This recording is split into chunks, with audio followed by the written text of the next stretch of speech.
Hey, today we're going to be talking about cooldowns, and the first thing that we're supposed to do is we're supposed to tell you the 6 cooldown activities that we want to use. And so I'm focusing ones that are like more focused on legs and hips and that part of your body, because walking is focused on that, but a few of them have other muscle groups added into that.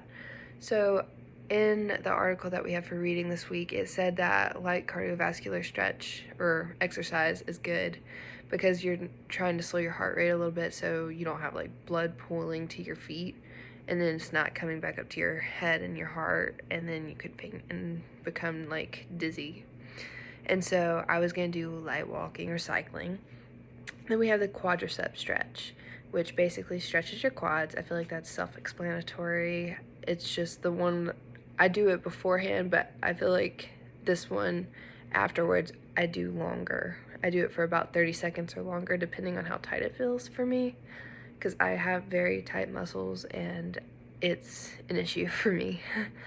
Then toe touches, basically it stretches majority of the back of your leg, calves, hamstrings. It just stretches all of that because you're bending over and touching your toes, so all the muscles on the back are stretching as you bend. And then we have the butterfly stretch and the seated pose. That one is focusing on your inner thighs and your hips, but it also stretches your rotators, lower back, depending on which way you do it. Because some people like to like bend forward while doing the butterfly, while other people just shove down with their elbows. I don't know, I switch between both. But then the IT bands and the knees also, because all of it just connects in the leg. It goes from one muscle, it connects to the knee, or goes through the knee, either one, and then goes down to the calf area. Then standing calf stretch. I have issues with tight calves anyway, so I feel like that one is a big one for me because just walking, my calves hurt, and then the back of my calves, that Achilles tendon connects to the bottom of my foot, which in then turn causes my foot to hurt while walking, so I've had to stretch that a lot more. But stretches your calf and your foot. And then I was going to do also child's pose, which basically it stretches it stretches your shoulders because you're putting your shoulders like up in front of you, which I'll show here in a second. And it stretches your chest, your back, your hips for sure.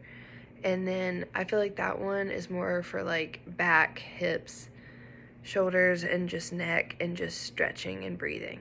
And I feel like that one's a good one just to calm down your nervous system afterwards and just let it relax. That one's not so much on legs, but it does help because it hits a lot of the things you use, because you're still swinging your arms, you're still using your back to stay straight, your neck to stay straight.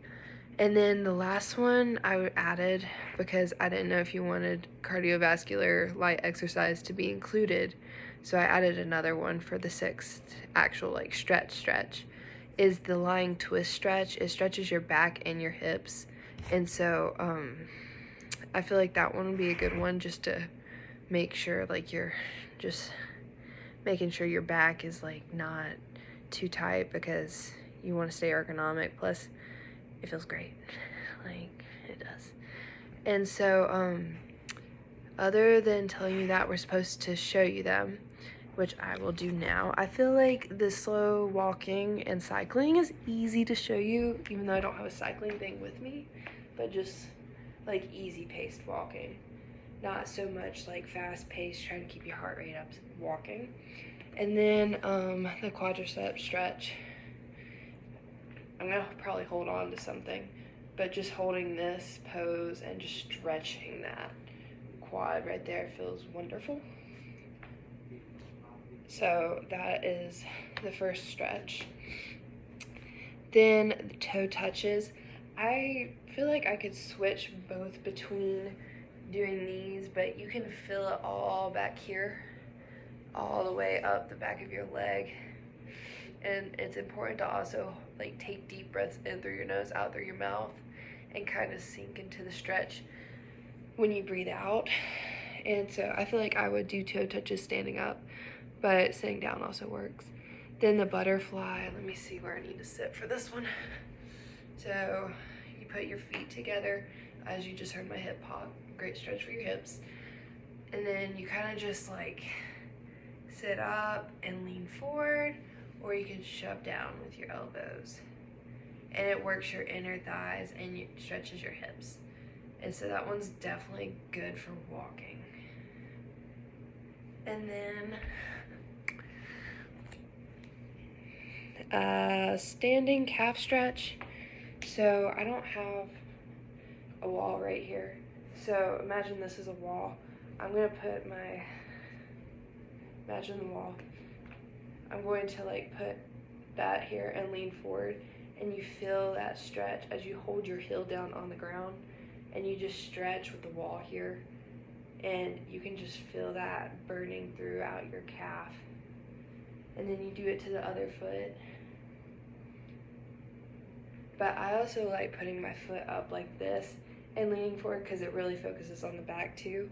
I don't think that one's called standing calf stretch, but I would do both, but I would do the first one for this one because that's the one I put. And then child's pose. I don't know how far I need to get.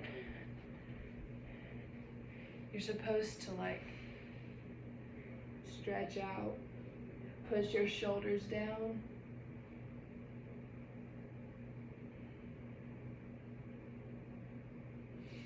And so you're supposed to sit back on your hips and make sure your hips are staying down. Then you're supposed to be pushing your shoulders down to really stretch that chest and shoulder area, and it also stretches your hips. And then the lying twist stretch. Let me crawl back, sorry. So you just lay on your back. Yeah.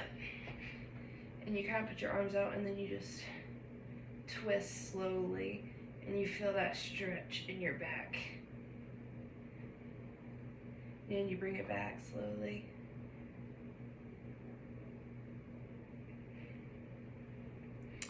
And so those are the stretches I am planning on doing for my cool down. And then lastly, you wanted us to explain the importance of cool downs for walking in general. And so most of this is coming from like the reading we had this week. So blood pooling. If you go from working out really intensely to stopping right away, all that blood that's in the bottom of your legs, they have to go up one-way valves in your veins from your legs all the way to your heart. And so gravity's not working in your favor in that case, which is why varicose veins happen, is when those valves mess up. But blood pooling basically means all the blood's in your feet and it didn't have time to slow down and reach your heart, in which your heart is close to your head. Your heart's on this side, sorry. Your heart's close to your head. And so it can cause fainting, nausea, and dizziness and stuff like, or dizziness and other things like that. So that is important because blood can get trapped in your, or not trapped, but like it can go away from your head and make you dizzy. Then it also helps with soreness. So basically, if you stop right away and you don't have a cool down, your body has this lactic acid accumulation, and it just makes you more sore if you don't get rid of that lactic acid buildup from working out. And so it normally happens 24 to 48 hours after, and it can be debilitating. Yes, that's the right word. Debilitating if you have so much soreness that you cannot actually function the next day. Thankfully for walking for fitness, we hopefully aren't feeling that much pain. Too bad, we should feel sore in our legs and stuff, but hopefully it's not debilitating, because it is walking and supposed to be better for your joints and not as intense as running or weightlifting. And then stress relief, it helps you, like, yes, you're gonna have the endorphins release and the serotonin and all those chemicals going through your brain, but it helps slow down and really gradually get back to the equilibrium that we're normally at. And so resting takes full advantage of those chemicals in our brain and just lets us get to a calm state. Plus, I feel like it just allows you to clear your head and just relax for a minute afterwards. Then injury prevention is one of the big things. If you have tight muscles and you tear them and you don't stretch afterwards, they will come back and tighten even more when they reconnect and rebuild together. So your muscles tear and then they come back and tighten, but if you stretch, then it will keep your muscles more flexible and elongate them as you stretch more. And so after you're warm and pliable, or like after you're warmed up, your muscles are pliable, so they are more likely to stretch then and elongate with static stretching, which is 30-second holding while stretching. And so it wards off injuries. The less flexible you are, the more injuries you're prone to have. And then the last one is recovery. It is basically lactic acid accumulation again. Basically, the lactic acid builds up in your muscles, and the best way to get rid of that is to just stretch. Stretch the lactic acid, and it kind of just moves out of your muscle, and it helps with soreness, and it just helps your body in general. But normally, your cool down is supposed to be 15 minutes. You're supposed to do static stretching, which is 30-second holds, and then light cardiovascular exercise. And then also foam roller is really, really good for getting rid of lactic acid buildup and stretching your muscles. But overall, cool downs are really important, and just making sure you're less injury prone, which is important for me because I've had injuries because I didn't stretch. Because in tennis, my coach would rush us, and then we went and cool down afterwards, and we would just leave after playing for like 3 hours in tennis, which is a lot of running and stopping, so I'm tearing my muscles a lot in my calves. And so we didn't stretch enough, and I had to go to the doctor because I thought my arch was collapsing. It hurt so bad, and I'm like, I gotta go. So I definitely really believe in cool downs and dynamic warm-ups. Overall, they're both very important. Thank you.